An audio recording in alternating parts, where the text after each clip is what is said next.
রব্বুল আলামিন এই সূরার প্রথম অংশে পরকাল ও বিশ্বাসী লোকদের সম্পর্কে আলোচনা করেছেন। সূরাটি আল্লাহ তাআলা শুরু করেছেন এভাবে, পড়েন আমার সঙ্গে, আরাআইতাল্লাযী ইউকাযযিবু বিদ্দীন ফাযালিকাল্লাযী ইয়াদউল ইয়াতীম ওয়া লা ইয়াহুদ্দু আলা তাআমিল মিসকিন। আল্লাহ তাআলা বলছেন, আরাআইতাল্লাযী ইউকাযযিবু বিদ্দীন, আপনি কি তাদেরকে দেখেননি? আপনি কি তাদের কথা জানেন না? যারা দ্বীনকে মিথ্যা বলে সাব্যস্ত করে, যারা দ্বীনকে অবিশ্বাস করে। এই দ্বীন মানে হলো, আগেই বলেছি, দ্বীন শব্দটি ব্যাপক অর্থবোধক। যেমন দ্বীন মানে জীবন ব্যবস্থা, কবরেও দ্বীন সম্পর্কে প্রশ্ন আছে, মার রব্বুকা ওয়া মা দীনুকা। ওখানে দ্বীন মানে হলো জীবন ব্যবস্থা। প্রায় 20-এর অধিক অর্থে কোরআনে দ্বীন শব্দটি ব্যবহার হয়েছে, কিন্তু এই সূরায় দ্বীন শব্দটি কর্মফল দিবস, বিচার দিবস অর্থে ব্যবহার হয়েছে। সারাদিন ব্যবসা বাণিজ্য করার পরে যেমন সন্ধ্যা কিংবা রাতের বেলায় মানুষ হিসাব নিকাশ করে, সারা মাস সারা বছর ব্যবসা করার পরে যখন মাসিক বা বার্ষিক হিসাব নিকাশের সময় আসে, আমাদের এই দুনিয়ার জীবন যেদিন শেষ হবে, দুনিয়ার সফর পরিসমাপ্ত হয়ে গেলে, এই গোটা দুনিয়ার জীবনের সমস্ত হিসাবের জন্য বিচার দিবসে আমাদেরকে যার সামনে দাঁড়াতে হবে, তিনি কে? ওই বিচার দিবসের মালিক হচ্ছেন তিনি। এই জন্য আমরা কোরআনুল কারীমের প্রথম সূরা যখন ওপেন করব, যে সূরাটি দিয়ে আমরা প্রত্যেক দিন নামাজ শুরু করি, ওই সূরা যখন তেলাওয়াত করব, সেখানে বিচার দিবসের মালিকের পরিচয় পেয়ে যাব। সেখানে আল্লাহ বড় সুন্দর করে বললেন, আলহামদুলিল্লাহি রাব্বিল আলামিন আর রহমানির রহিম মালিকি ইয়াউমিদ্দিন। আল্লাহ তাআলা বলছেন, আলহামদুলিল্লাহি রাব্বিল আলামিন, সকল প্রশংসা কার? তার পরিচয় হলো রব্বিল আলামিন। তিনি জগৎ সমূহের লালনকারী, পালনকারী, রক্ষাকারী, জগৎ সমূহের রব। তার পরিচয় হলো আর রহমানির রহিম, তিনি হচ্ছেন রহমান, তিনি হলেন দয়াবান, তিনি হলেন রহিম, তিনি হলেন মেহেরবান। আর তার একটা পরিচয় হলো মালিকি ইয়াউমিদ্দিন, বিচার দিবসের মালিক যিনি। পুরুষোচিত কণ্ঠে জবাব দিয়ে বলেন, তিনি কে? ওই বিচার দিবসে আমার আপনার কারো কোনো পাওয়ার চলবে না, কারো কোনো কর্তৃত্ব বা ক্ষমতা চলবে না। বিচার দিবসটা কি এবং সেই দিন কার পাওয়ার চলবে, এ ব্যাপারে আল্লাহ তাআলা কোরআনুল কারীমের 82 নম্বর সূরা সূরাতুল ইনফিতারের 17 নম্বর আয়াত থেকে বলছেন, ওয়া মা আদরাকা মা ইয়াউমুদ্দিন সুম্মা মা আদরাকা মা ইয়াউমুদ্দিন। ও নবী, আপনি কি জানেন বিচার দিবস কি? সুম্মা মা আদরাকা মা ইয়াউমুদ্দিন, অতঃপর আপনি কি জানেন প্রতিফল দিবস, কর্মফল দিবস কি? আল্লাহ নিজেই প্রশ্ন করে, আল্লাহ আবার নিজেই জবাব দিচ্ছেন, ইয়াউমা লা তামলিকু নাফসুন লিনাফসিন শাইআ ওয়াল আমরু ইয়াউমা ইযিল লিল্লাহ। সেই দিন কারো কোনো পাওয়ার থাকবে না, কারো কোনো কর্তৃত্ব, কারো কোনো ক্ষমতা চলবে না। ওয়াল আমরু ইয়াউমা ইযিল লিল্লাহ, সেদিন কেবলমাত্র যার ক্ষমতা চলবে তিনি কে? কোনো পাওয়ার থাকবে না। এখন তো আমরা সামান্য পাওয়ার পেলে হুঁশ থাকে না, যা মন চায় তাই করি। আর আমরা তো মানুষ, স্বার্থপরতার বৈশিষ্ট্য আমাদের মধ্যে বিদ্যমান, স্বজনপ্রীতির বৈশিষ্ট্য, দলপ্রীতির বৈশিষ্ট্য আমাদের মধ্যে বিদ্যমান থাকায় মাঝে মাঝে আমরা ক্ষমতার সঠিক ব্যবহার না করে ক্ষমতার অপব্যবহারও করে থাকি। কেমনে আমরা ক্ষমতার অপব্যবহার করব? কেমনে আমরা ক্ষমতার অপব্যবহার করি? স্বার্থপরতা, দলপ্রীতি, স্বজনপ্রীতির বৈশিষ্ট্য বিদ্যমান থাকায় মাঝে মাঝে দেখা যায় নিজের লোকদেরকে আমরা অপরাধ করলেও ছেড়ে দেই। এমনও বৈশিষ্ট্য আমাদের মধ্যে দেখা যায়, নিরপরাধ মানুষকে অপরাধী বানিয়ে আমরা আটক করে রাখি, আর চোর ডাকাতদেরকে আমরা জেলখানা থেকে বের করে দেই। এগুলো হলো আল্লাহু আকবার।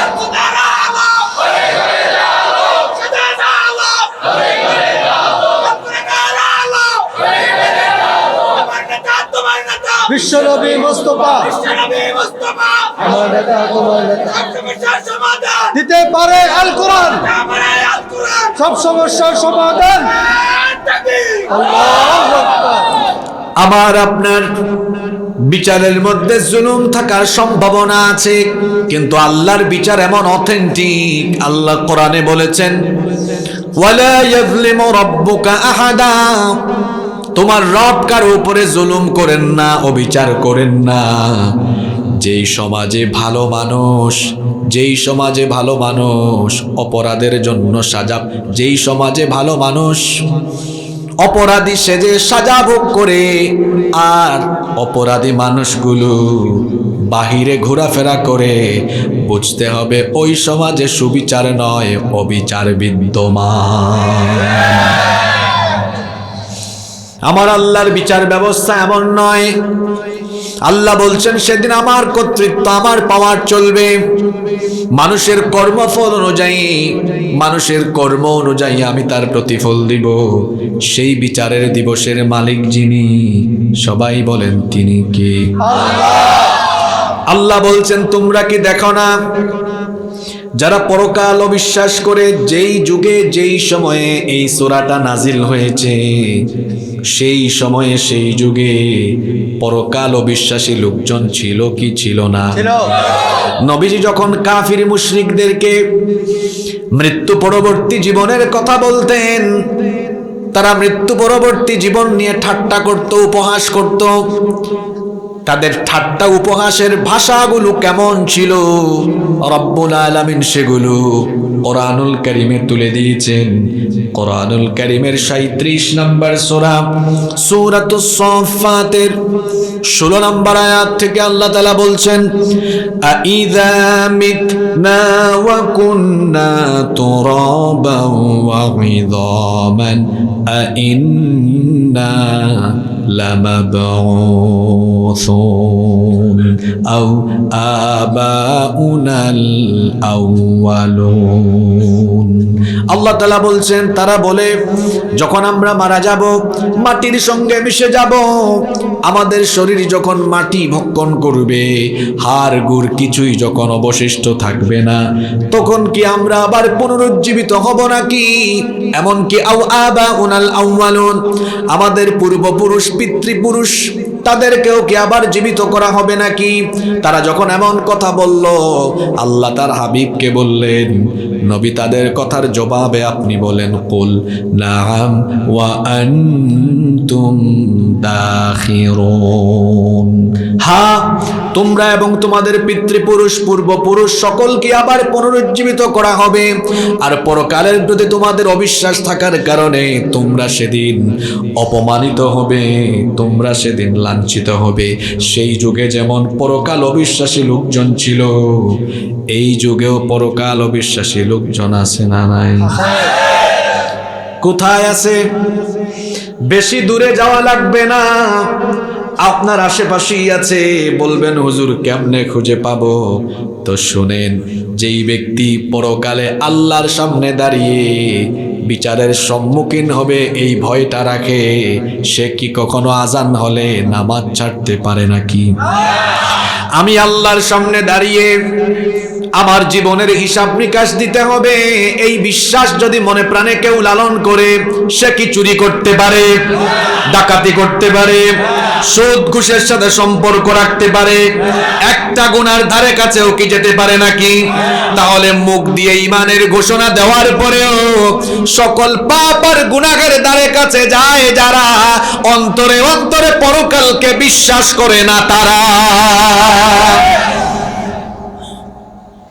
এই জন্য আল্লাহ নামাজ সম্পর্কে কোরআনে কারিমে বলেছেন, ওয়া ইন্নাহা লাকাবীরাতুন ইল্লা আলাল খাশিঈন।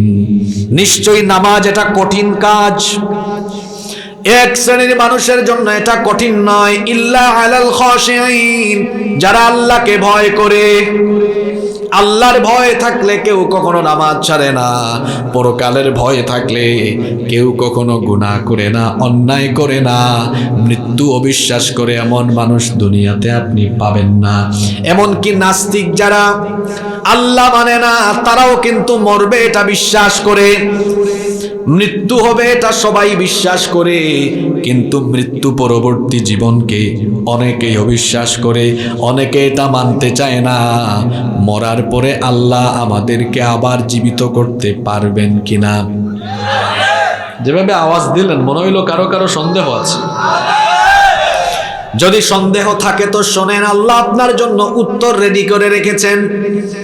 কোরআনুল কারীমের 22 নম্বর সূরা সূরাতুল হাজ্জ 5 নম্বর আয়াতে আল্লাহ তাআলা বলছেন, ইয়া আইয়ুহান নাসু ইন কুনতুম ফি রাইবিম মিনাল বা'সি ফাইন্না খালাকনাকুম মিন তুরাবিন সুম্মা মিন নুতফাতিন সুম্মা মিন আলাকাতিন সুম্মা মিন মুদগাতিন সুম্মা মিন মুদগাতিন মুখাল্লাকাতিন ওয়া গায়রি মুখাল্লাকাতিন লিনুবাইয়িনা লাকুম ওয়া নুকিররু ফিল আরহামি মা নাশাউ ইলা আজালিম মুসাম্মা।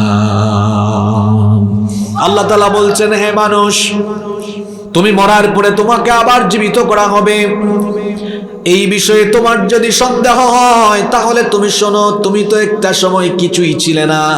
তোমার জন্মের পরে তোমার মা বাপ তোমার নাম রেখেছে, এর আগে তোমার নামও ছিল না, তোমার বাড়িঘর ঠিকানা কিছুই ছিল না, এমনকি তোমার অস্তিত্ব পর্যন্ত ছিল না।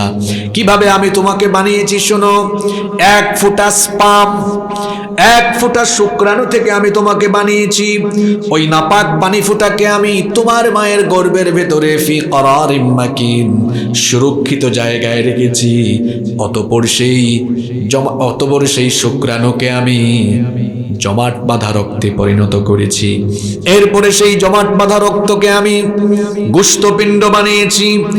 অতঃপর সেই গোশতপিণ্ডকে আমি বড় একটা হাড্ডিতে রূপান্তর করেছি।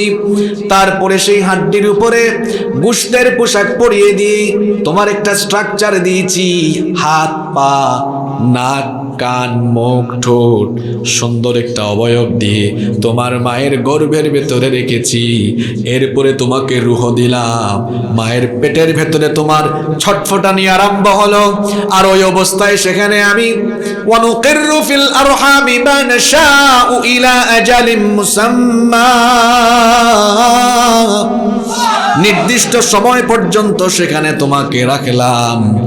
9 মাস 10 মাস থাকার পরে সুম্মা নুখরিজুকুম তিফলা, ছোট্ট একটা বাচ্চার সাইজে তোমার মায়ের পেটের ভেতর থেকে আমি তোমাকে বের করে দিচ্ছি। আল্লাহু আকবার পড়েন। এবার আল্লাহ আপনাকে প্রশ্ন করছেন, বান্দা তুমি মরে যাওয়ার পরে তোমার শরীরের পার্টস গুলা যখন আলাদা হয়ে যাবে, হাত পা হাড্ডি গুড্ডি সব যদি ছিন্ন বিচ্ছিন্ন হয়ে যায়, আর তুমি যদি সন্দেহ করো কেমনে আল্লাহ আমাকে সব জোড়া লাগায়া আবার জিন্দা করবেন, আল্লাহ এবার সূরা কিয়ামার 40 নম্বর আয়াতে আপনাকে বলছেন, বান্দারে যেখানে তুই 1 ফোঁটা নাপাক পানি ছিলি, সেখান থেকে যদি এত সুন্দর করে বানিয়ে তোকে আমি দুনিয়া দেখাতে পারি, আলাইসা যালিকা বিকাদিরিন আলা আইয়ুহইয়াল মাউতা। তো তোর মতো বান্দা আর তোর মতো বান্দি মরে গেলে আমি বুঝি তোকে আবার পুনরুজ্জীবন আবার জীবিত করতে পারবেন না? আরো জোরে বলেন, পারবেন না? আমার হাতে এটা কি? এটা নষ্ট হয়ে গেলে মোবাইলের দোকানে কারিগরকে দিলেন, ভাই এটা ঠিক করে দেন। কারিগর কি করলো? এটা খুলে ফেললো, খোলার পরে একদম মোবাইলের ভেতরের সব পার্টসগুলো আলাদা করলো। আপনি তো আর মোবাইলের মিস্ত্রি, মোবাইলের কারিগর না। আপনিটা দেখলে আপনার মাথা হ্যাং করবে, কি ব্যাপার, সব দেখি খুলে ফেললো। কাজ করে আবার সব জিনিস জোড়া লাগাইয়া কয় নেন আপনার মোবাইল। এই যে মাইকের অপারেটর আছে না, সে তার মেশিনগুলো, এই যে হরন, ইউনিট, লাইন, মনিটর, মিক্সার, তার এভরিথিং যা যা আছে এগুলো কি সব ওখান থেকে লাগাইয়া আনছে নাকি এখানে এনে লাগাইছে? কালকে সকালে দেখবেন সব আবার খুলে ফেলবে, খুলে ফেলে এগুলো আবার নিয়ে যাবে পরবর্তী প্রোগ্রামে, নিয়ে আবার তারা এগুলো লাগাবে। তো এই যে কোনো জিনিস খোলা, ফিটিংস, মানুষ কত কিছু করছে। গাড়ির গ্যারেজে গিয়ে দেখবেন, মোটর সাইকেলের গ্যারেজে, তারপরে প্রাইভেট কারের গ্যারেজে বা বিভিন্ন বড় বড় গাড়ির গ্যারেজ, সব খুলে ফেলে মিস্ত্রিরা, কাজ করে আবার লাগাই ফেলে। তো এই যে একটা জিনিসকে খুলে আবার জোড়া লাগাই দেয়, এই মানুষটার মাথায় জ্ঞান দিয়েছেন কে? আল্লাহর দেওয়া জ্ঞানকে কাজে লাগিয়ে মানুষ যদি কোনো জিনিস খুলে একদম আলাদা আলাদা করে আবার জোড়া লাগাই দিতে পারে, তো জ্ঞানদাতা সেই আল্লাহ আমার আপনার শরীরে এই পার্টস পুট যেগুলো আছে খুইলা গেলে, একদম পচে গেলে, গলে গেলে, এগুলাকে আবার জোড়া লাগাই আপনাকে জীবিত করতে পারবেন না? তো যদি পারেনি এই বিশ্বাস হয়, এশার নামাজ কোথায় গেল? সারাদিনের 5 ওয়াক্তের নামাজ কোথায় গেল? যদি আল্লাহ আবার জীবিত করে হিসাব চাইবেন এই ভয় থাকতো, তাহলে সুদের কারবার আপনার কমে না কেন? ঘুষ খাওয়ার মন চায় কেন আপনার? বোঝা গেল আমার ভেতরে পরকালের ভয়। পরকাল অবিশ্বাসী লোকগুলো কিয়ামতের মাঠে হাজির হবে। আল্লাহ বলছেন, ফাইন্নামা হিয়া জাজরাতুন ওয়াহিদাতুন ফাইদা হুম কিয়ামুন ইয়ানজুরুন। সিংহাসনের মাধ্যমে সব লন্ডভন্ড হয়ে যাওয়ার পরে তারা কিয়ামতের ময়দান দেখবে। কিয়ামতের ময়দানে পরকাল অবিশ্বাসী লোকেরা আফসোস করে বলবে, ওয়াকালু ইয়া ওয়াইলানা হাদা ইয়াউমুদ্দিন। আফসোস, এটা তো সেই বিচার দিবস যার কথা দুনিয়াতে নবীরা এবং নবীদের ওয়ারিস ওলামারা ওয়াজ করে করে বুঝিয়েছে, বুঝি নাই আমি। আফসোস, এখন তো দেখি সেই বিচারের মাঠে আমি আছি। আল্লাহু আকবার। আল্লাহ বলছেন এটাকে অবিশ্বাস করো না। যখন নবীজি কিয়ামতের কথা বলেছেন আর কাফিররা অবিশ্বাস করেছে, নবীজির কাছে কোরআন নাজিল করে আল্লাহ বলেছেন, এদেরকে কি দেখেন না যারা পরকাল অবিশ্বাস করে? এই যুগে ও আল্লাহ এই আয়াতগুলো দিয়ে আমাদেরকে সম্বোধন করছেন, তোমরা কি দেখো না পরকাল যারা অবিশ্বাস করে এখন তাদের স্বভাব কেমন, চরিত্র কেমন? তার অনেকগুলো স্বভাব চরিত্রের মধ্যে এই সূরার ভেতরে পরকাল অবিশ্বাসী লোকদের 2টা বদ চরিত্র তুলে দিয়েছেন কে? কয়টা বদ চরিত্র? ভালো করে বোঝার চেষ্টা করেন। আল্লাহ বলছেন, আরাআইতাল্লাযী ইউকাযযিবু বিদ্দীনি ফাযালিকাল্লাযী ইয়াদউল ইয়াতীম। সে হলো ওই ব্যক্তি, আল্লাযী ইয়াদউল ইয়াতীম, যে এতিমের সাথে দুর্ব্যবহার করে। ইয়াদউল ইয়াতীমের 3টা ব্যাখ্যা আছে। কোন কোন মুফাসসিরি বলেছেন ইয়াদউল ইয়াতীম আই ইয়াকুলু মালাল ইয়াতীম, যারা অন্যায়ভাবে এতিমের মাল ভক্ষণ করে, এতিমের মাল আত্মসাৎ করে, এই রকম লোক আমাদের সমাজে নাই। একটা ব্যাখ্যা হলো যারা এতিমের মাল অন্যায়ভাবে ভক্ষণ করে। আরেকটা ব্যাখ্যা হলো এতিম যখন তার কাছে এসে সাহায্য চায়, কথা না শোনার ভান ধরে এতিম এসে বলে আমি এতিম, আমি অভাবী, আমাকে সাহায্য করো, এতিমের দিকে তাকায় না, এতিমের কথা শোনে না। আবার যদি এতিম বেশি ডিস্টার্ব করে, বেশি কথা যদি বলে, এতিমকে ধমক দিয়ে গলা ধাক্কা দিয়ে বের করে দেয়, এই স্বভাবের মানুষ আমাদের আশেপাশে আছে না নাই? আল্লাহ বলছেন এটা পরকাল অবিশ্বাসী কাফিরদের স্বভাব, এটা মুমিনের স্বভাব নয়। ইয়াদুল ইয়াতীমের আরেকটা ব্যাখ্যা হলো যারা এতিমের উপর জুলুম করে। সমাজে এমন চিত্র মাঝে মাঝে দেখা যায়, একটা এতিম ছেলে বা মেয়ে, তার মা বাবা মারা গিয়েছে, তো ঘরের অন্যরা কিংবা ওই বংশের অন্যরা এদেরকে ঘরের বাড়ির সমস্ত কাজ করায়, কাজও করায়, আবার খাবার দাবার দেয় না, সবাই মিলে মারপিটও করে। এমন মানুষ আছে না নাই? আল্লাহ বলছেন ও নবী, পরকাল অবিশ্বাসী লোকদের বদ স্বভাব হলো এরা এতিমের সাথে দুর্ব্যবহার করে। যেই যুগে এই আয়াত, এই সূরা নাজিল হয়েছে, ওই যুগে এতিমের প্রতি দুর্ব্যবহারের চিত্র ছিল কি ছিল না? একটা ঘটনা আমার মনে পড়লো, বলবো? কাজী আবুল হাসান মাওয়ারিদি রাহিমাহুল্লাহ তার আলামুন নবুওয়ার ভেতরে এই ঘটনাটা এনেছেন। আবু জাহালের আন্ডারে একজন এতিম ছিল, আবু জাহালের আন্ডারে, তার তত্ত্বাবধানে একজন এতিম ছিল। আবু জাহাল ওই এতিমের সম্পদ লুটপাট করে ফেলেছে। আবু জাহাল কি সাধারণ নাগরিক ছিল নাকি নেতা ছিল? আরো জোরে বলেন। নেতা হয়ে এতিমের মাল চুরি করেছে। আবু জেহেল মার্কার নেতা এখনো সমাজে বিদ্যমান আছে, যারা জনগণের রাষ্ট্রের মাল চুরি করে খায়া ফেলে।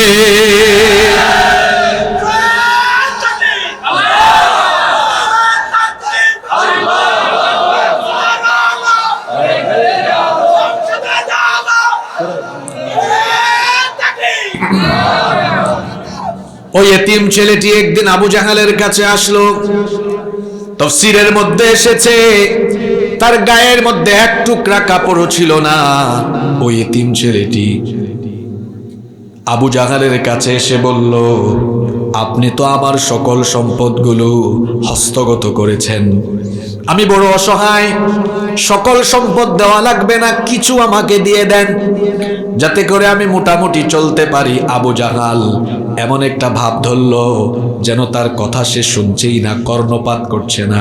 ছেলেটি বারবার বলার পরে আবু জাহাল অত্যন্ত ক্ষিপ্ত হয়ে ছেলেটাকে গলা ধাক্কা দিয়ে বের করে দিল। এই চিত্র কয়েকজন কাফির দেখলো।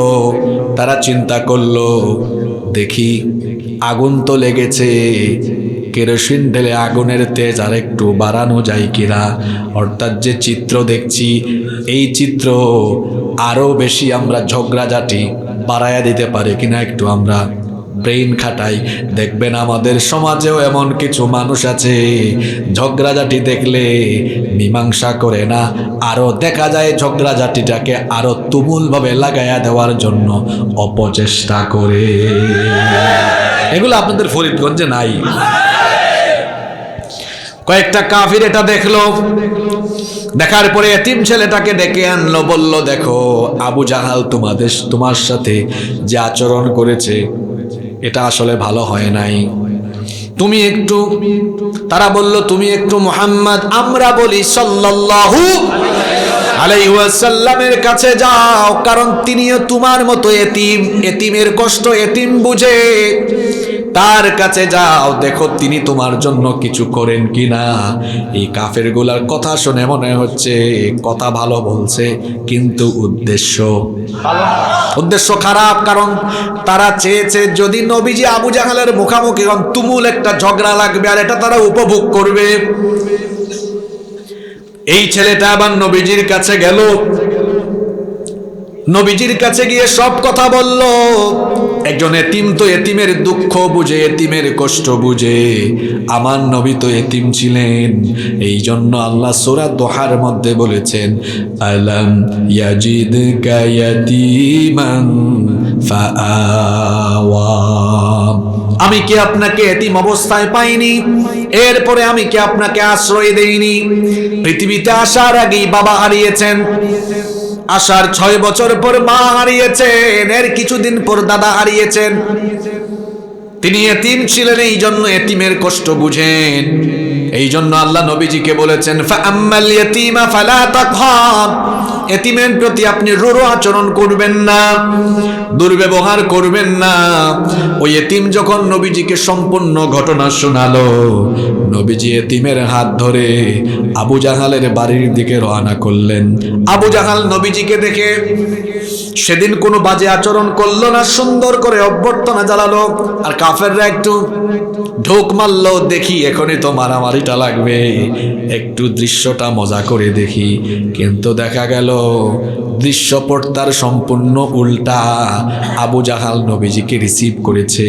রিসিভ করার পরে বলল, কেন এসেছো মুহাম্মদ? আমরা পড়ি সাল্লাল্লাহু আলাইহি ওয়াসাল্লাম। তিনি বললেন, এই যে এতিম ছেলেটার মাল তুমি হস্তগত করেছো, তার মাল তুমি আত্মসাৎ করেছো, তার মাল তাকে ফিরায়া দাও। এই কথা বলা মাত্রই নবীজির এই কথা শুনে আবু জাহাল এতিমের মাল ফেরায় দিল। ওই কাফিরগুলো দেখলো, কি ব্যাপার, আবু জাহাল এত নরম হয়ে গেল কেন? নবীজি এবং ওই এতিম ছেলেটা যখন চলে গেল, কাফিররা এসে আবু জাহালকে বলল, শেষ পর্যন্ত আমাদের নেতাও দেখি মুহাম্মদ, আমরা বলি সাল্লাল্লাহু আলাইহি ওয়াসাল্লামের দিন মনে হয় কবুলি করে ফেলেছে। আবু জাহাল কয়, বোকার দল, কি বলো? আমি কেন তার দিন কবুল করব? তারা বলল, তো একটু আগে যা দেখলাম সেটা কি সত্য না মিথ্যা?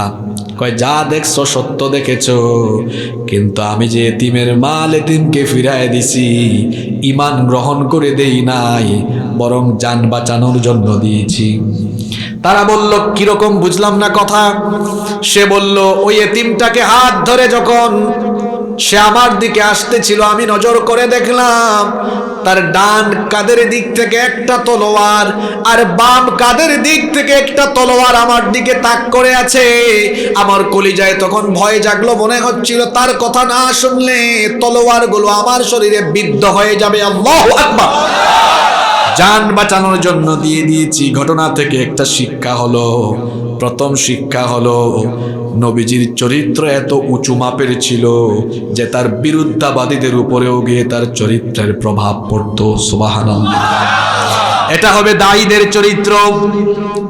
চারিত্রিক মাধুর্যতা এমন জায়গায় পৌঁছে যাবে, বিরুদ্ধাবাদী লোকেরা আমার অনুপস্থিতিতে আমার বিরুদ্ধে যা মন চায় বলবে, কিন্তু আমার চেহারা সুরত, আমার কথাবার্তা শুনলে যেন তার দিল নরম হয়ে যায়। এই রকম চরিত্র হতে হবে দায়ীদের চরিত্র। পৃথিবীর নবীদের ইতিহাস জীবনী পড়ে দেখেন, নবীদের এত বিরুদ্ধাচরণ করা হতো, কিন্তু নবীরা যখন কাফিরদের সামনে কথা বলতেন, কাফিরদের দিলও তখন তাদের দিলের মধ্যেও গিয়ে কথার কিছুটা আসর পড়তো।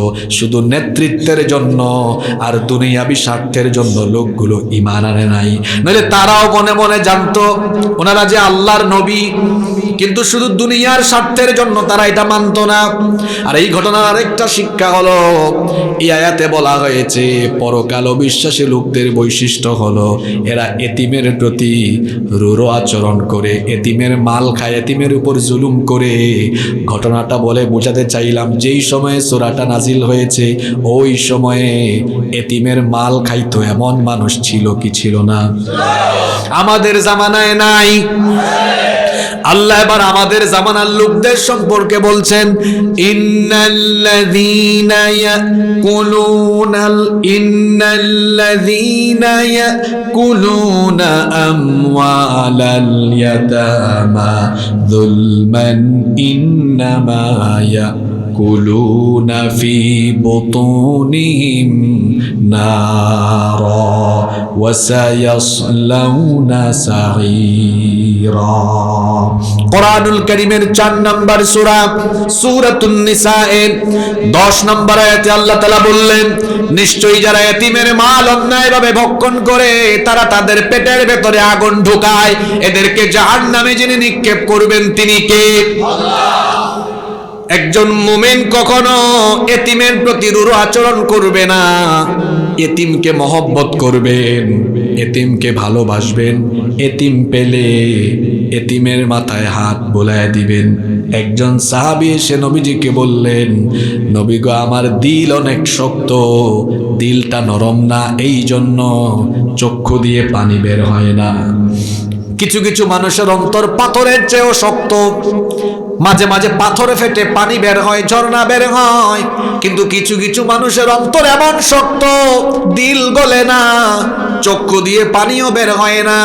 তাদের জন্য আমল হলো, নবীজি বললেন ওই সাহাবীকে, শোনো, মাঝে মাঝে এতিমকে ভিজিট করার জন্য এতিমের কাছে যাবা, দেখবা দিল নরম হবে। তোমার বাবা, তোমার মা তোমাকে কত কিছু আদর করে দেয়, তোমাকে দেওয়ার কত মানুষ আছে, ভালোবাসার কত মানুষ আছে, কিন্তু গিয়ে দেখো এতিমের মা নাই, বাবা নাই, মাথার উপরে তার ছায়া নাই, কেউ তারে সান্ত্বনা দেয় না, ভালোবেসে তাকে কিছু দেওয়ার মতো কোনো মানুষজন নাই। ওই এতিমের জীবন যাপন দেখো, আর এতিমের মাথায় হাত বুলাইয়া দাও, আল্লাহ তোমার দিলটারে নরম বানায় দিবেন। সুবহানাল্লাহ। এজন্য সুযোগ পেলে এতিমকে লালন পালন ভরণ পোষণের দায়িত্ব নিবেন। আল্লাহর হাবিব বলেছেন, আনা ওয়া কাফিলুল ইয়াতীমি ফিল জান্নাতি হাকাযা ওয়া দাম্মাস সাব্বাবাতি ওয়াল উসতা। এই দুইটা আঙ্গুল নবীজি একসাথে করলেন, একসাথে করে সাহাবীদেরকে বললেন, আমি আল্লাহর নবী আর এতিমের দেখাশোনা করা ব্যক্তি কিয়ামতের দিন এইভাবে এক জান্নাতে অবস্থান করব। আলহামদুলিল্লাহ, আমি আমার ছাত্র জামানা থেকে সামাজিক সংগঠন প্রতিষ্ঠা করে অনেক ছাত্র যুবকদেরকে নিয়ে বহু এতিম ছেলেদের বিবাহ প্রকল্প হাতে নিয়ে বিয়ে দেওয়ার ব্যবস্থা করছি। আলহামদুলিল্লাহ। কিছুদিন আগেও দিয়েছি, এবং আমার তত্ত্বাবধানে কিছু এতিমের সারা বছরের খরচ আমি দেই। আলহামদুলিল্লাহ। ফুল পিটাচ্ছি না, আপনাদেরকে উৎসাহিত করতে কথাগুলো বলছি।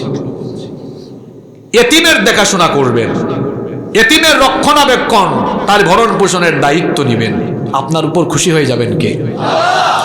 এতিমের সাথে রূঢ় আচরণ করা এটা কাফিরের স্বভাব, আর এতিমকে মহব্বত করা এটা আল্লাহর রাসূলের পাগল উম্মতের স্বভাব। নবী এতিম ছিলেন, জাস্ট এতটুকু বুঝলেই হয়, আমার নবী এতিম ছিলেন, তো আমি এতিমের সাথে কেন দুর্ব্যবহার করব? আমার নবীকে আল্লাহ বলেছেন, কোরআনে আদেশ দিয়ে আমাদেরকে জানিয়েছেন, ফাআম্মাল ইয়াতীমা ফালা তাকহার, খবরদার এতিমের সাথে রূঢ় আচরণ করো না। কষ্ট হচ্ছে আপনাদের? এরপরের আয়াতে আল্লাহ পরকাল অবিশ্বাসী লোকদের আরেকটা বৈশিষ্ট্য বললেন, ওয়ালা ইয়াহুদ্দু আলা তাআমিল মিসকিন। এরা মিসকিনদেরকে খাবার দেয় না, মিসকিনদেরকে খাবার প্রদানে উদ্বুদ্ধ করে না, নিজে উদ্বুদ্ধ হয় না, মানুষকে উদ্বুদ্ধ করে না। ইসলাম কত সুন্দর! আপনি পেট ভরে একা খাবেন, 2 বেলা 3 বেলা আরো 4 বেলা নাস্তা, পেট ভরে খাবেন, আর আপনার আশেপাশে অভুক্ত মানুষ থাকবে। এই রকম বৈষম্যপূর্ণ সমাজ ইসলাম চায় না। এজন্য আল্লাহর হাবিব বলেছেন, যখন বাড়িতে রান্না হয় রান্নার মধ্যে ঝোল বাড়ায় দাও। চাঁদপুরে কি বলেন আপনারা? ঝোল বাড়ায়া দাও, যাতে প্রতিবেশীর বাড়িতেও পাঠানো যায়। প্রতিবেশীকে অভুক্ত রেখে যারা পেট ভরে খায়, এরা কখনো ভালো মুমিন হতে পারে না। ইসলামের মধ্যে যতগুলো ভালো কাজ আছে তার মধ্যে একটা ভালো কাজ হলো, নবীজি বলেছেন, ওয়া আতাইমুত তাআম, মানুষকে খাদ্য দাও, খাবার খাওয়াও। পেটে ক্ষুধা থাকলে নামাজেও কিন্তু মনোযোগ আসে না, পেটে ক্ষুধা থাকলে ইবাদত করতেও মন চাইবে না। এই জন্য আগে পেট শান্তি থাকা দরকার। এই জন্য ইসলাম বলে তোমার কাছে খাবার আছে, আশেপাশে যার কাছে খাবার নাই তারেও দেখো, ভাগ করে খাও, তাকেও খাবার দাও। ওই যে আপনারা জানেন হিজরত করে যে মুহাজিররা মদিনায় আসলেন, মদিনার আনসারীরা তাদের রুটি মুহাজিরদের সাথে ভাগ করলেন, খাবার দাবার ভাগ করলেন, তাদের ভাইদেরকে ফসলের অংশ থেকে তারা ফসল দিলেন। এটার নাম হলো ঈমান। জোরে বলেন, এটার নাম কি? একজন মুমিন আর একজন মুমিনের সাথে ভ্রাতৃত্বপূর্ণ আচরণ ধরে রাখবে। ঈমানদারেরা মুমিনদেরকে, কারেন্ট চলে গেছে নাকি না আসলো?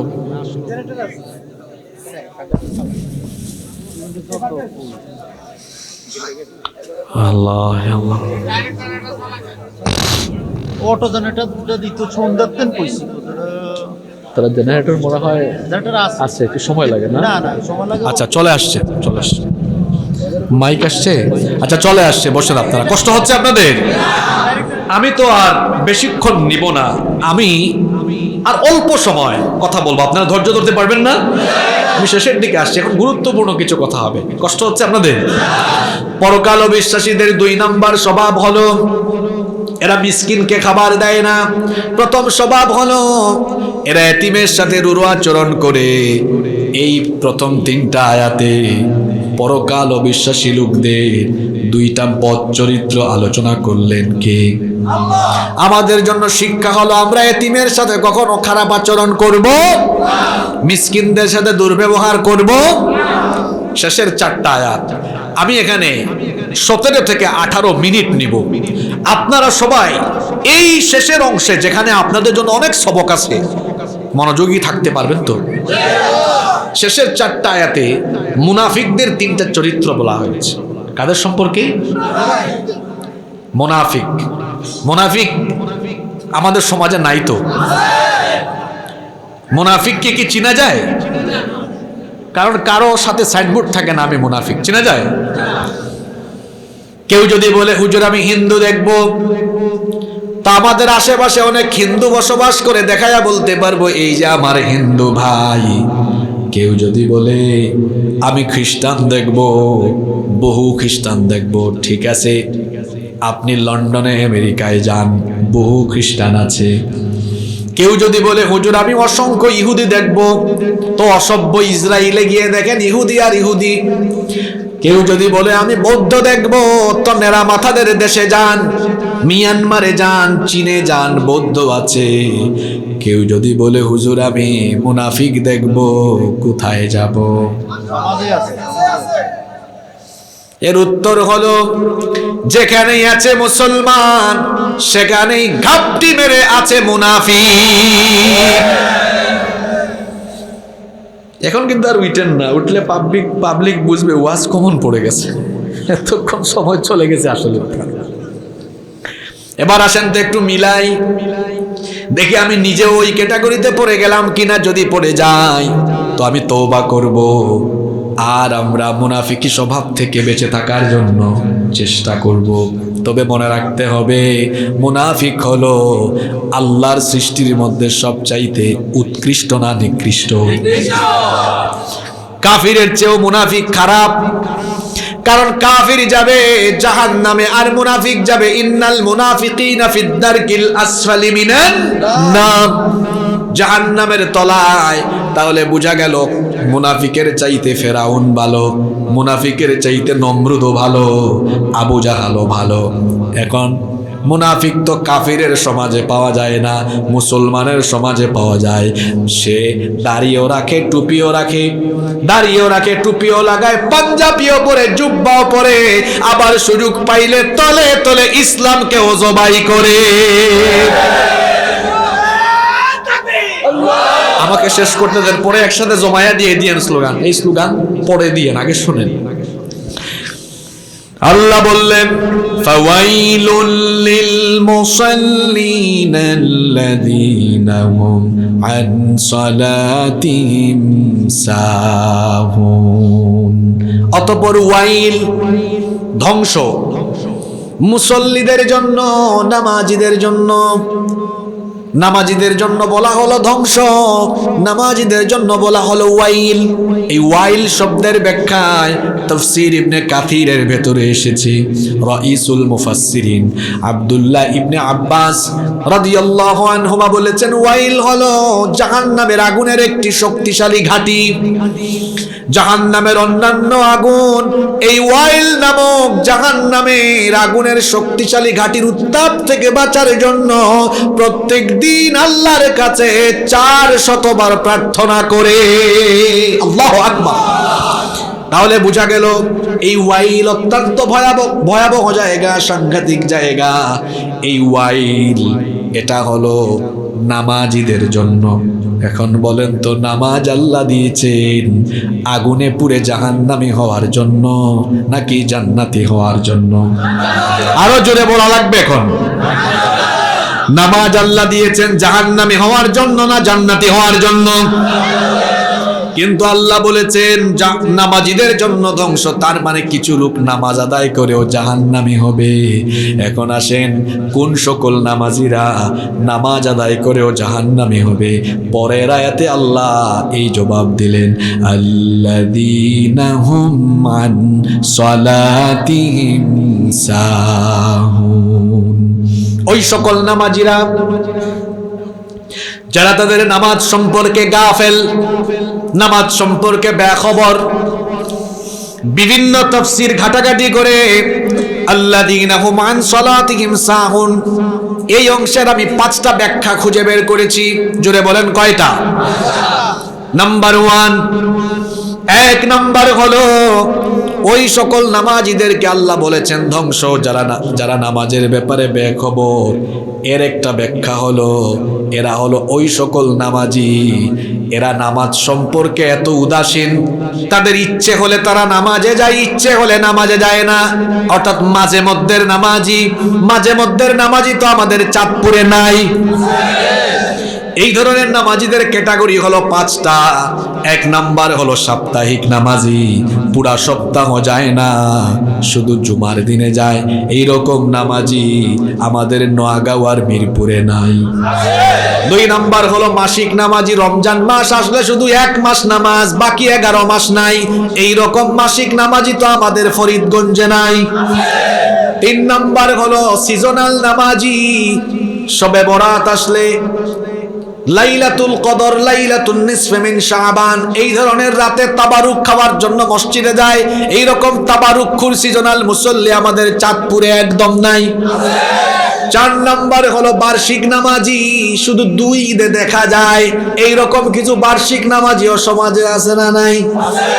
5 নাম্বার হলো জানাজার নামাজি, শুধুমাত্র জানাজার নামাজে বক্তৃতার সুযোগ আছে বলে জানাজার নামাজ মিস করে না। এই ধরনের ভণ্ড অনেক জানাজার নামাজি আছে না নাই? এই যারা মাঝে মাঝে নামাজে যায়, ইচ্ছে হলে যায়, ইচ্ছে হলে যায় না। আল্লাহ বলেছেন এই ধরনের অনিয়মিত নামাজিরা ধ্বংস, কারণ এরা তাদের নামাজ সম্পর্কে গাফেল, এরা তাদের নামাজ সম্পর্কে উদাসীন। এরা মাঝে মাঝে নামাজ আদায় করেও এই অনিয়মিত নামাজের কারণে, গাফলতির কারণে তারা জাহান্নামী হবে। তাহলে প্রশ্ন হলো, আল্লাহ কোন ধরনের নামাজিরা জান্নাতি হবে? এই জবাব কোরআনে আছে না নাই? আল্লাহ বলছেন তো শোনো, কোন ধরনের নামাজিরা জান্নাতি? ওয়াল্লাযীনা হুম আলা সালাওয়াতিহিম ইউহাফিজুন, যারা তাদের সকল নামাজের হেফাজত করে। সালাওয়াত বহু বচন, সকল নামাজের হেফাজত করে, অর্থাৎ 5 ওয়াক্ত নামাজ, আজান হলেই মসজিদ, আজান হলেই মসজিদ, আজান হলেই মসজিদ, আজান হলেই মসজিদ, আজান হলেই মসজিদ। 5 ওয়াক্ত নামাজ যারা যথাযথভাবে আদায় করে, উলাইকা হুমুল ওয়ারিসুন আল্লাযীনা ইয়ারিসুনাল ফিরদাউসা হুম ফিহা খালিদুন। এরা হলো সেই জান্নাতের ওয়ারিস, যেই জান্নাত আল্লাহ তাদের জন্য প্রস্তুত রেখেছেন, সেটা হলো জান্নাতুল ফেরদাউস। তাহলে মাঝে মাঝে নামাজে যাওয়ার না পার্টি এই এলাকায় নাই। আমার দেশে ওয়াজ মাহফিলে মানুষ বেশি নাকি মসজিদের জামাতে মানুষ বেশি? কি এখন আওয়াজ কমে গেছে, তাই না? যে এলাকায় মাহফিল হয় সেই এলাকায় প্রধান বক্তা উঠলে প্যান্ডেলের ভিতর জায়গা নাই, কিন্তু ওই গ্রামের ওই এলাকায় এশার নামাজের সময় মানুষ হয় না এক কাতার। এটা সুলক্ষণ না কুলক্ষণ? রাত 1টা পর্যন্ত ওয়াজ শুনে ফজরের নামাজ আদায় করে না ঘুমায়, এটা সুলক্ষণ না কুলক্ষণ? এরকম মাঝে মাঝে নামাজে যারা যায় এরা কি মুমিন না মুনাফিক? আরো জোরে বলেন, মুমিন না মুনাফিক? তো আমরা কি মুনাফিক হতে চাই নাকি? তো আজান হলে নামাজে যাবেন তো? আমাদের মসজিদগুলো কত সুন্দর, সব মসজিদ পাকা, কিন্তু মুসল্লির অভাবে মসজিদ ফাঁকা। আর নবীজির মসজিদ ছিল কাঁচা, কিন্তু মুসল্লি ছিল পাকা। কোনো কার্পেট নাই, সাজদা দিলে নাকে মুখে কপালে হাতে পায়ে ধুলা ভালো লাগতো, একটু বৃষ্টি হলেই কাদা। নবীজির মসজিদ উপরে খেজুর পাতার ছাউনি, নিচে হলো মরুভূমির বালু। মসজিদগুলো ছিল কাঁচা, কিন্তু মুসল্লি ছিল বড় পাকা। আর এখন মসজিদগুলো পাকা, মুসল্লি হলো কাঁচা। সপ্তাহে মাত্র একদিন যায়, শুধু জুমাবার, আর কোনো খবরও নাই। ফজরের সময় তার খবর নাই, জোহর আসর কোনো নামাজের খবর নাই। এই জন্য আমার জাতীয় কবি বললেন, ঘুমাইয়া কাজা করেছ ফজর, তখনও জাগনি যখন জোহর। হেলায় খেলায় কেটেছে আসর, মাগরিবের ওই শুনিয়া যান। এখনো জামাতে হওরে শামিল, এখনো এর সাথে আছে স্থান। বাজিছে দামামা বাদ্রে মামা, শির উঁচু করি মুসলমান। দাওয়াত এসেছে নয়া জামানার, ভাঙা কেল্লায় উড়ে নিশান। আল্লাহু আকবার। এই ছন্দগুলোর ভেতরে আমাদের বাস্তবিক জীবনের সকল চিত্র যেন ফুটে উঠেছে। ফজরের নামাজ আদায় করে না, ঘুমায়। কেমন করে ঘুমাও তুমি, কেমন করে ঘুমাও তুমি, ফজর করে কাজা। এমনও তো হতে পারে জোহরে জানাজা।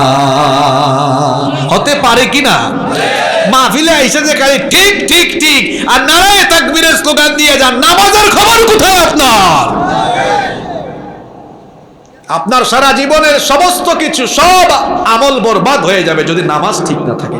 নামাজ হলো সবচেয়ে বড় আমল, নামাজ হলো সবচেয়ে।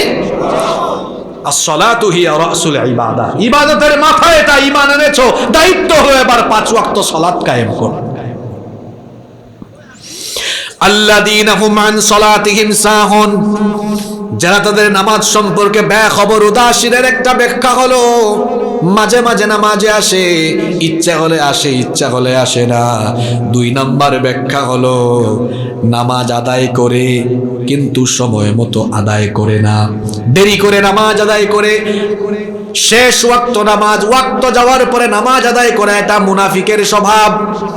যেমন রাসূল করিম সবাই পড়েন সাল্লাল্লাহু আলাইহি ওয়াসাল্লাম, তিরমিজির হাদিস, নবীজি বলেছেন তিলকা সলাতুল মুনাফিক, ওইটা হলো মুনাফিকের নামাজ।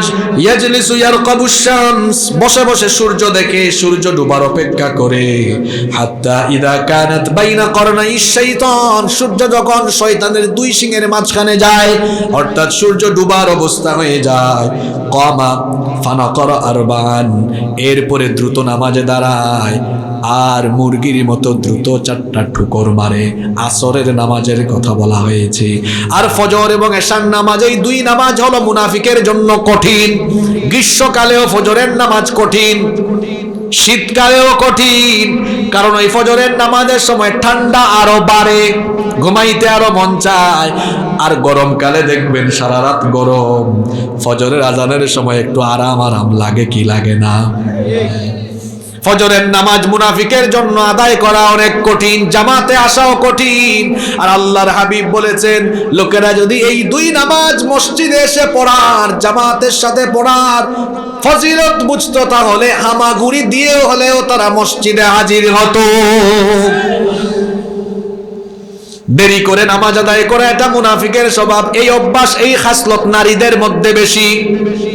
তারা ঘরের কাজ করতে করতে করতে করতে বিকাল 3টা হয়ে যায়। জোহরের নামাজ বেশিরভাগ নারী দেখবেন দেরি করে পড়ে। এজন্য বোনদেরকে বলবো, আপনি ঘরের কাজ তাড়াতাড়ি শেষ করেন। জোহরের আজানের আগে আপনি গোসল সেরে ফেলেন, আজান হলেই সাথে সাথে নামাজ পড়বেন। আগে নামাজের পরে কাজ, কাজ আগে না নামাজ আগে? আরো জোরে বলেন। 2 নম্বর ব্যাখ্যা বললাম দেরি করে নামাজ আদায় করা। 3 নম্বরে হলো নামাজ আদায় করলেও নামাজের ভেতরে কোনো খুশু নাই। কিছু মুসল্লি আছে দেখবেন নামাজে দাঁড়াইলে, আছে তো, কলার ঠিক করে, হাতা ঠিক করে, দাড়ি খিলাল করে, সামনে তাকায় পিছনে তাকায়, ঘড়ির দিকে তাকায়, ফ্যান গুনে, লাইট গুনে, এইরকম নামাজি আছে না নাই? এগুলো খুশুয়ের বিপরীত। ওই নামাজের কোনো দাম নাই যেই নামাজের ভেতরে কোনো খুশু নাই। এই জন্য নবীজি বলেছে, এই জন্য আল্লাহ কোরআনে বলেছেন, কদ আফলাহাল মুমিনুন আল্লাযীনা হুম ফি সলাতিহিম খাশিউন। খুশু লাগবে। তাহলে সংক্ষেপে বলছি, 3 নম্বরে বললাম ওই নামাজি যার নামাজে খুশু নাই, ওই নামাজিও ধ্বংস। 4 নম্বরে হলো সেই নামাজি যেই নামাজের নামাজে কোনো মনোযোগ নাই, এমনি পড়ে, নামাজে দাঁড়ায়, হিসাব নিকাশ করে, এই চিন্তা ওই চিন্তা করে। 5 এবং সর্বশেষ হলো ওই নামাজি যে নামাজি নামাজের মধ্যে বেশি তাড়াহুড়া করে, আছে না নাই? আল্লাহ আল্লাহ, তার নামাজ দেখলে মনে হয় এটা নামাজ নয়, ফিজিক্যাল এক্সারসাইজ করছে। এই রকম নামাজ রমজান মাস আসলে বেশি দেখা যায়। তারাবি না, এটা সলাতুত তাড়াতাড়ি, সলাতুত। আর কমিটিও রাখে ওই হুজুর, কই হুজুর আপনার স্পিড কেমন, আপনার কি কেমন? আরে কি বলেন, দেখেন আমার স্পিড কেমন। আলিফ লাম মিম ওয়া লাহুম আযাবুন আযীম। শুধু স্টার্ট দিছে ওইটা বুঝা গেছে, পরে ইঞ্জিন অফ করছে ওইটা বুঝা গেছে, মাঝখানে কি হয়েছে হুজুরও বুঝে না, মুসল্লিও বুঝে না। আছে না নাই? এরকম ফাইজলামি করার অধিকার কে আপনাকে দিয়েছে? সালাত আপনি আদায় করবেন, সালাতের হক আদায় করে ধীরস্থিরতার সাথে, খুশুয়ের সাথে, খুদুয়ের সাথে। সালাত নিয়ে এরকম ফাইজলামি করার অধিকার কে আপনাকে দিল? এই মোট বললাম কয়টা কথা, আরেকটু জোরে বলেন। সব এই 5 টাইপের সমস্ত নামাজিদের জন্য ওয়াইল, এদের জন্য ধ্বংস, এদের জন্য ধ্বংস, এদের জন্য ধ্বংস। এরপরে এদের আরেকটা স্বভাব হলো আল্লাযীনা হুম ইউরাউন। এরা নামাজ সহ যা করে সব মানুষ দেখাবার জন্য করে। নামাজটাও মানুষ দেখানোর জন্য, মানুষ দেখানো নামাজ। এটা ইলেকশন আসলে বেড়ে যায়, ইলেকশন আসলে খুব বাড়ে, যে কোনো ইলেকশন। হ্যাঁ, একজন মানুষ সব সময় পাঞ্জাবি পরেন, টুপি পরেন, সেটা ভিন্ন কথা। কিন্তু ইলেকশন এসেছে পাঞ্জাবি আর টুপি লাগায়া, তখন পাঞ্জাবিওয়ালা আর টুপিওয়ালাদের কাছ থেকে একটু সিম্পিতি নিতে চায়। অথচ তার অতীত দেখলে দেখা যায় সে অতীতে যখনই সুযোগ পেয়েছে টুপিওয়ালা পাঞ্জাবিওয়ালাদের উপরে ঝাঁপায়া পড়েছে। প্রকৃত ধর্ম ব্যবসায়ী হলো তারা যারা এই রকম সিজনে ধর্মীয় লেবাস পরে মানুষকে ধোঁকা দেওয়ার চেষ্টা করে। এরাই হচ্ছে প্রকৃত ধর্ম ব্যবসায়ী। হুজুররা ধর্ম ব্যবসায়ী নয়, বরং হুজুররা হচ্ছে ধর্মের ফেরিওয়ালা। কথা কি বোঝা যায় না মাথার উপরে দেয়া যায়? মানুষ দেখানো নামাজ দেখা যায় সব জায়গায়, দান করে না, যেখানে দান করলে মানুষ জিন্দাবাদ জিন্দাবাদ মারবে সেখানেই দান। তবে হ্যাঁ, কোনো মানুষ যদি কোনো কাজ এমন করে, নেক কাজ, মানুষ জেনে ফেলেছে, কিন্তু তার মনের নিয়ত যদি থাকে মানুষ দেখাবার জন্য নয়, কেবলমাত্র লিওয়াজহিল্লাহ, আল্লাহর সন্তুষ্টির জন্য করেছি, তো সেটা ভিন্ন কথা। আমার মনের খবর আপনি জানেন না, আপনার মনের খবর আমি জানি না, কিন্তু সবার মনের খবর জানেন কে? কিন্তু কারো যদি মনের নিয়ত ভিন্ন থাকে সেটা তো আল্লাহ জানেন। কিন্তু মানুষ দেখানো কাজ করা, এটা হলো রিয়া। রিয়াও কিন্তু এক প্রকার শিরক, রিয়াও এক প্রকার। এজন্য আমাদের সকল কাজ হবে কাকে খুশি করার জন্য। সমস্ত ইবাদত এমনকি সম্পর্কটাও হবে আল্লাহর সন্তুষ্টির জন্য। মান আহাব্বা লিল্লাহ ওয়া আবগাদা লিল্লাহ, কাউকে ভালোবাসবো কাকে খুশির জন্য। কারোর সাথে সম্পর্ক কাট, একটা মানুষ ভালো না, দিন বিরোধী, ইসলাম বিরোধী, তার সাথে আমার কোনো সম্পর্ক নাই, কার খুশির জন্য? আল্লাহ বললেন এদের স্বভাব হলো মানুষ দেখানো কাজ করে।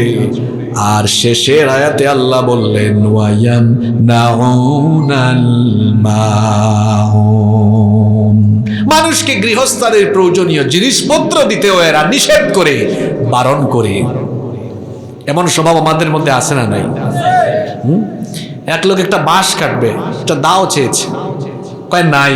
আবার থাকলেও যদি বলে দেখছি তো আছে, কয় দেখছেন ঠিক আছে, এটা ভূতা, ঠিক না। এসব অভ্যাস নারীদের মধ্যেও আছে। ভাবি আপনার ভাই তো বাসায় নেই, ঘরে লবণ শেষ হয়ে গেছে, একটু লবণ দিবেন, আপনার ভাই আসলে আবার দিয়ে দিব। কয় দিতাম না, আছে তারপরেও মিথ্যা বলে দেয় না। একটু দিয়ে সোলাই চেয়েছে, দেয় না। প্রয়োজনীয় জিনিসপত্র চায়, দেয় না। আর সাহাবীরা কেমন ছিলেন? ওই যে বললাম, বাড়ি ঘর ব্যবসা বাণিজ্য সব ছেড়ে দিয়ে হিজরত করে মদিনা এসেছে। মদিনার সাহাবীরা তাদের খাবার দাবার মুহাজিরদের সঙ্গে ভাগ করেছেন, ফসল ভাগ করেছেন, এমনকি যাদের একাধিক বিবি ছিল তালাক দিয়ে তাদের মুহাজির ভাইদের সাথে বিবাহের ব্যবস্থা করে দিয়েছেন। সুবহানাল্লাহ। এর নাম হচ্ছে উখুওয়াত, এর নাম হলো ভ্রাতৃত্ব, যেটা ভালোবাসা, সৌহার্দ্য, সম্প্রীতিতে ভরপুর ছিল। নবীজি বলেছেন তুমি তোমার কোনো ভাইয়ের প্রয়োজন পূরণ করে দাও, তাহলে আল্লাহ তোমার দুনিয়া এবং আখিরাতের সকল প্রয়োজন পূরণ করে দিবে। তাহলে আমরা আমাদের আশেপাশে থাকা ইমানদারেরা আমাদের কাছে কিছু চাইলে গৃহস্থানের প্রয়োজনীয় দ্রব্যাদি আছে, আমরা কি দিব না বলবো, না দিয়ে দিব? পারবেন তো? এই যে সূরা মাউন আমরা আলোচনা করলাম, এখানে কাফিরদের কয়টা স্বভাব বলা হলো? দুইটা। জুড়ে বলেন। পরকাল অবিশ্বাসীদের কয়টা কথা? দুইটা চরিত্র। আর মুনাফিকদের কয়টা চরিত্র বলা হলো? 3 আর 2। এই 5টা স্বভাব আমাদের ভেতরে থাকা যাবে? আসেন তো কয়েকটা শিক্ষা বের করি। 1 নাম্বার শিক্ষা, যেটা আলোচনার প্রথমে আমি প্রায় 20 মিনিট সময় নিয়েছিলাম, পরকালের প্রতি দৃঢ় ঈমান রেখে পরকালমুখী আমল করা। এই পরকালের ভয় যদি চলে আসে, আল্লাহর সামনে দাঁড়াবো, এটা যদি অন্তরে ভালো করে গেঁথে দেওয়া যায়, সকল অন্যায় থেকে নিজেকে সেভ করা সম্ভব হবে ইনশাআল্লাহ। তাহলে প্রত্যেকটা মুহূর্তে পরকালের কথা চিন্তা করা, যে আমি এখনই আমার আল্লাহর সামনে চলে যেতে পারি, মৌত হয়ে যেতে পারে, আমার হিসাবের বিচারের সম্মুখীন হয়ে যাব, এই ভয় অন্তরে রাখা যাবে তো? যুবকরা রাখা যাবে তো? এই ভয় অন্তরে থাকলে তোমরা মোবাইলের মধ্যে আকাম কুকাম করতা না, মোবাইলটা ঠিক মতো চালাইতা। তোমরা মোবাইল ফোন হাতে নিয়ে যে আকাম কুকাম করো, সেটা তো আমরা বলা লাগে না, তোমরাই ভালো জানো।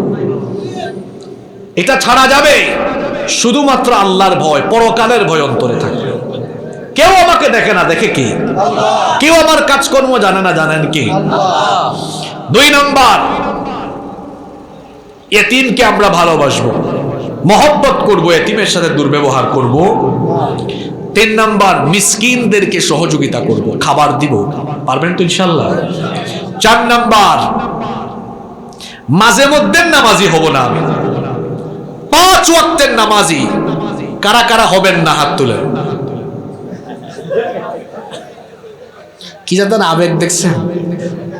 মরার আগ পর্যন্ত আর কখনো নামাজ ছাড়বো না। কারা কারা রাজি আছেন হাত তুলে আল্লাহকে দেখান, হাত নামান, আল্লাহ কবুল করেন। 5 নাম্বার, তাড়াহুড়ার নামাজি হইেন না, খুশুয়ের সাথে, ধীরস্থিরতার সাথে নামাজ আদায় করব ইনশাআল্লাহ। 6 নাম্বার, কোনো কাজ আমি মানুষ দেখানোর জন্য করব না। আমার সমস্ত ইবাদত, সকল কাজ হবে কেবল একজনকে খুশি করার জন্য। তিনি কে? আল্লাহ। 7 নাম্বার, আমার সুযোগ আছে, সামর্থ্য আছে, যতটুকুন সামর্থ্য আছে আমি আমার উখুওয়াত, ভ্রাতৃত্ব ধরে রাখবো। আমি কখনোই গৃহস্থলের প্রয়োজনীয় দ্রব্যাদি চাইলে ফিরাইয়া দিব না। কোনো মানুষ চেয়েছে, তাকে আমার কাছে থাকলে অবশ্যই দিব। পারবো না ইনশাল্লাহ? এই 7টা শিক্ষা যদি আমরা জীবনে বাস্তবায়ন করি, তাহলে আজকে সূরা মাউনের আলোচনা এটা সফল হবে, সার্থক হবে। যত কথা বলেছি, আল্লাহ আমাদেরকে আমলের তৌফিক দান করুন।